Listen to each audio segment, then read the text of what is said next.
2 सितंबर 2025 को आजाद मैदान के ऊपर मराठा आरक्षण कमेटी के चेयरमैन और मंत्री राधाकृष्ण विखे पाटिल, इन्होंने जो जीआर मराठा समाज के लिए दिया है, वो जीआर से मराठा समाज के आरक्षण के जो भी इश्यूज है वो सब खत्म हुए और मराठों को हमने आरक्षण दिया। इस ढंग का झूठा प्रचार विखे पाटिल कर रहे हैं और ये प्रचार हकीकत नहीं है। ये मराठा समाज के साथ चीटिंग है और बड़े पैमाने पे भी चीटिंग है। इसलिए जो देश के कायदे हैं, संविधान, सर्वोच्च न्यायालय के आरक्षण के लिए जितनी भी पिटीशन थी उसके ऊपर जो जो भी निवाड़े आए हैं, केस लॉज है उसमें, ये सब देखते हुए 2 सितंबर का जो शासन आदेश है उससे मराठा समाज की पूरी चीटिंग की है, फसवणूक की है और मराठा समाज का जो आंदोलन है, ये आंदोलन तहस-नहस करने का काम राधाकृष्ण विखे पाटिल और सरकार कर रही है। इसलिए करोड़ों लोग रास्ते पे आके हमारे कोपर्णी की भगिनी के साथ जो गलत ढंग से अत्याचार हुआ था, उसके बाद महाराष्ट्र में निकले। ये वहां से लेके आज तक 2/9 तक मराठा समाज की किस ढंग से फसवणूक हुई है, मराठा समाज को क्या मिला और क्या मिलना चाहिए, और ये देश में वैधानिक तरीका से एज पर कॉन्स्टिट्यूशन क्या क्या मराठा समाज को मिलना चाहिए, इसका मराठी में जो बोलते हैं सिंहावलोकन, इसके लिए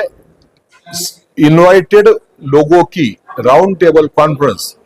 हम यहाँ पे राणाजी मंगल कार्यालय टीवी सेंटर सुबह 11 बजे से शाम तक ले रहे हैं, जिसमें ये सब जो इश्यूज है मराठा समाज के सामने, उसके ऊपर हम चर्चा करेंगे, संवाद करेंगे, समझ लेंगे। जो चीजें हमको समझती नहीं है वो भी समझ के लेंगे और उसके बाद एक हम कांक्रीट एक निर्णय के ऊपर आ जाएंगे कि कल मराठा समाज को आरक्षण के लिए, आर्थिक उन्नति के लिए, एजुकेशन के लिए महाराष्ट्र सरकार से क्या क्या मांग करना चाहिए। क्योंकि नौकरी का तो सवाल है ही, उससे बड़ा सवाल है एजुकेशन का, और एजुकेशन में खास तौर पर व्यावसायिक शिक्षण के लिए जो बड़े पैमाने पर फीस भरना पड़ती है उसका भी सवाल है। इसके ऊपर हम गौर करेंगे और एक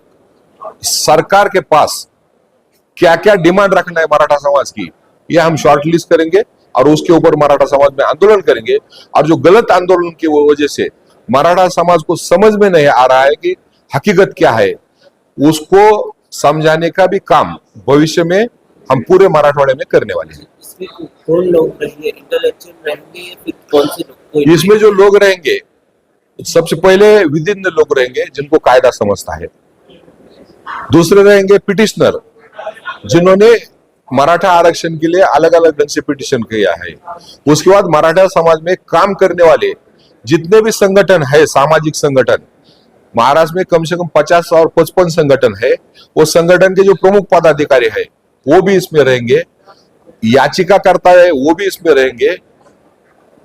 ये सबको मिलके जो भी आइडेंटिफाइड है और 2000 इनवाइटेड जिनको निमंत्रण दिया है, ऐसा एक्सक्लूसिव लोगों के लिए है, ये जनरल लोगों के लिए नहीं है। क्वेश्चन है